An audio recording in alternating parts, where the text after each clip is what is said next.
काला साया। यूं तो बनारस घाट अपनी खूबसूरती के लिए बहुत प्रचलित है, पर घाट के किनारे कई राज लिए बैठे हैं। ये कहानी शुरू होती है बनारस के घाट के पास बने ममता निवास से, जहां प्रिया लाल जोड़े में ममता के घर उसकी बहू बनकर आती है। आओ आओ बहू, घर को अपने पैरों से पवित्र करो। ममता घर की दहलीज पार कर ही रही होती है कि अचानक एक बहुत गंदी सी बास पूरे घर में फैल जाती है।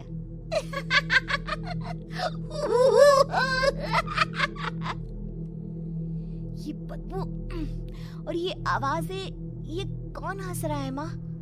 अब ये पड़ोसी ना हमारे थोड़े अलग से है। कहाँ हम शाकाहारी और ये मांस मच्छी खाने वाले। छोड़, तू ध्यान मत दे और गृह प्रवेश कर। और हाँ बहू, अपनी सास की एक बात हमेशा याद रखना, इन पड़ोसियों से तो कभी बात नहीं करेगी। अच्छे लोग नहीं है ये। अपनी सास की ये बात मानेगी ना बेटा?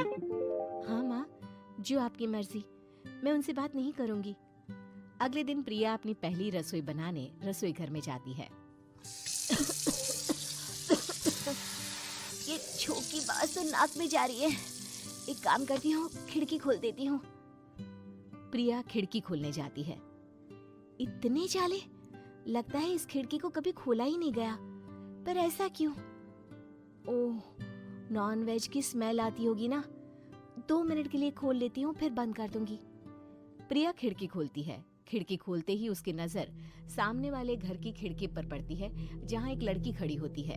हाथों में मेहंदी, लाल रंग की साड़ी, बिल्कुल सजी धजी, मानो प्रिया की तरह ही वो भी नई नवेली बहू हो। वो प्रिया को देखकर मुस्कुराती है।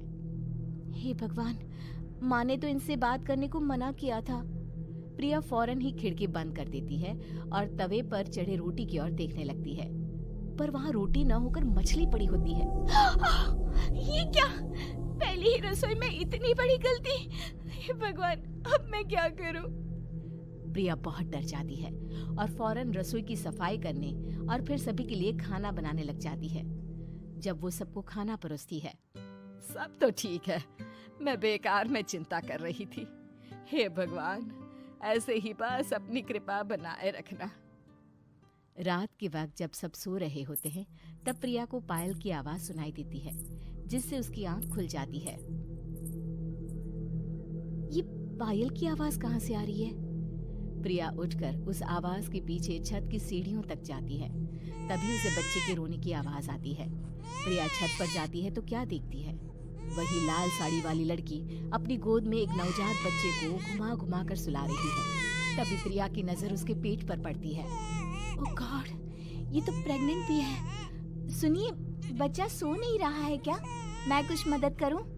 नहीं नहीं, आपके घर वालों को अच्छा नहीं लगेगा, मैं संभाल लूंगी। स्नेहा की गोद से बच्चा हाथ मारकर प्रिया की गोद में आने को छटपटाने लगता है। दोनों घर अगल बगल में बने होने के कारण प्रिया उस बच्चे को गोद में ले लेती है। प्रिया के पास आते ही वो सो जाता है। बच्चे का वो स्पर्श रात भर प्रिया भूल नहीं पाती और अगली सुबह वो छत पर कपड़े सुखा रही होती है। तभी उसे एक औरत इशारा करके बुलाती है। स्नेहा कह रही थी बाबू तुम्हारी गोद में आते ही सो गया। मैं गौरी, स्नेहा की माँ हूँ। बहू, घर आना, बाबू को खिला भी लेना। शाम को जब घर पर कोई नहीं रहता, बच्चे से मिलने के लिए प्रिया छिपकर अपनी पड़ोसन के घर चली जाती है और कुछ देर बच्चे को खिलाकर वापस लौट आती है। इसके कुछ दिन बाद ही प्रिया को पता चलता है कि वो माँ बनने वाली है। ममता की खुशी का ठिकाना नहीं रहता।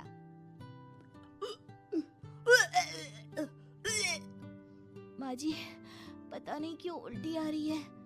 प्रिया भागती हुई वॉशरूम में जाती है तो हरे और लाल रंग की उल्टी करती है। उस उल्टी में से कीड़े निकलते हैं।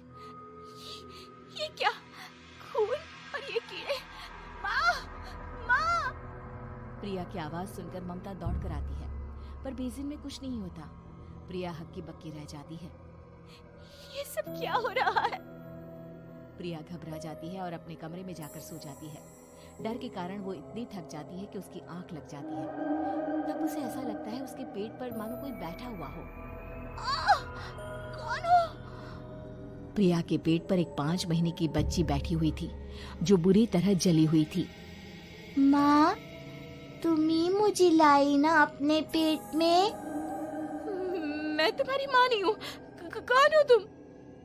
माँ, देखो मैं जल गई बुरी तरह से। 6 महीने पेट में रहने को भी मुझे नहीं मिला। सहला दो ना माँ।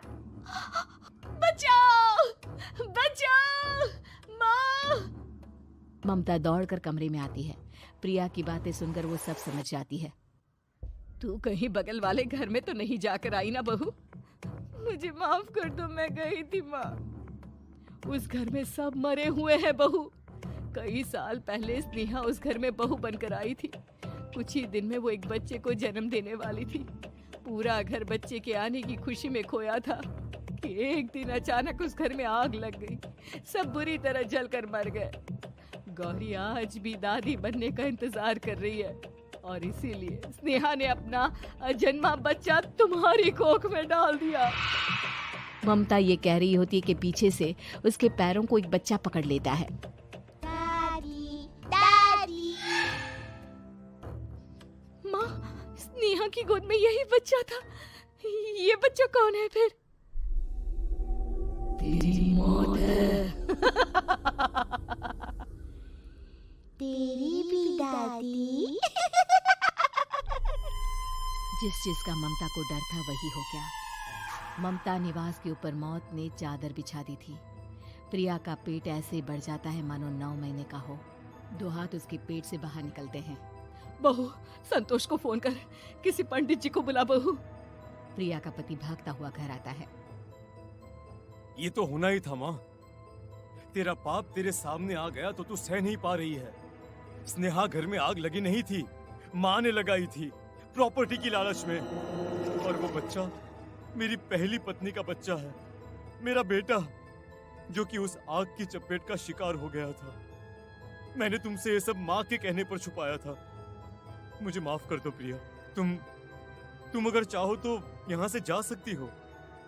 मैं तुम्हें किसी भी बंधन में रखना नहीं चाहता। मेरी शादी हुई है आपसे, मैं आपको छोड़ नहीं सकती, पर उससे पहले हमें स्नेहा, उसकी माँ और बच्चे की आत्मा की शांति करवानी होगी। संतोष और ममता गौरी के घर जाते हैं। अंदर सब कुछ जला हुआ होता है। जमीन पर जली हुई लाशें बिखरी हुई थी। ममता रो रो कर अपने करने की माफी गौरी से मांगती है। प्रिया स्नेहा के घर वालों का अंतिम संस्कार करवा देती है और ममता निवास फिर से आत्माओं के साए से मुक्त हो जाता है।